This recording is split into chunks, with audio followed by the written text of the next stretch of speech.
আসসালামু আলাইকুম এভরিওয়ান। আজকে দেখাবো যে কীভাবে শ্রিম্পের ট্যাঙ্ক সেট আপ করতে হয়, কীভাবে সেট আপ করলে শ্রিম্প প্রপারলি ব্রিডিং করবে, কোনো সমস্যা হবে না। প্লাস হচ্ছে চাইলে আপনি ওই ট্যাঙ্কের মধ্যে গাপ্পিও পালতে পারবেন।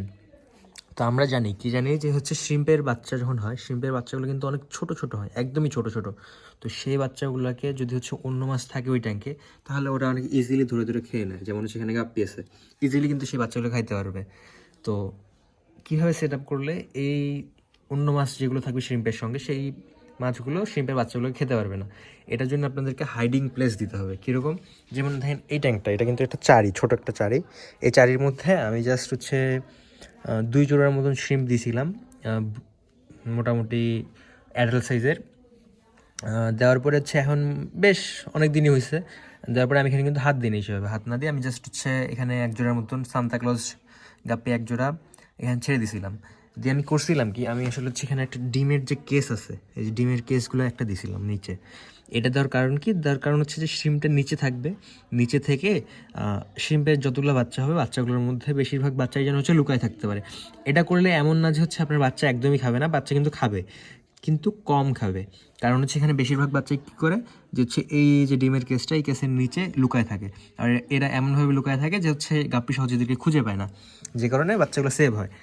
এখন আপনারা যদি একটু খেয়াল করেন সাইডে, দেখেন হচ্ছে এখানে কিন্তু অনেক পরিমাণে শ্রিম্প হয়েছে। দেখেন, মানে যেই ট্যাঙ্কের যে সাইজ, এই হিসেবে যথেষ্ট ভালো পরিমাণে শ্রিম্প এখানে রেডি হয়ে গেছে। তো এটার জন্য আমি বলবো যে হচ্ছে আপনারা যারা শ্রিম্প পালবেন, অবশ্যই চেষ্টা করবেন যে হচ্ছে একটা সিমেন্টের হাউস দেওয়া। সিমেন্টের হাউসের মধ্যে যে অ্যালগি হয়, অ্যালগিগুলো কিন্তু শ্রিম্প খায়। আর আমি এই ফার্মের মধ্যে আসি হচ্ছে, মনে করেন যে সপ্তাহে একদিন এসেও যে হচ্ছে আমার মাছগুলো মোটামুটি হেলদি, একদিন এদেরকে খাবার দেয়, বাকি সময় এরা হচ্ছে গাপ্পিগুলো হচ্ছে শ্রিম্প খায়, শ্রিম্পের বাচ্চা খায়, আর হচ্ছে শ্রিম্প হচ্ছে অ্যালগি খায়। এভাবে এদের জীবনচক্রটা চলতে থাকে। তো আশা করি আপনারা বুঝতে পারছেন।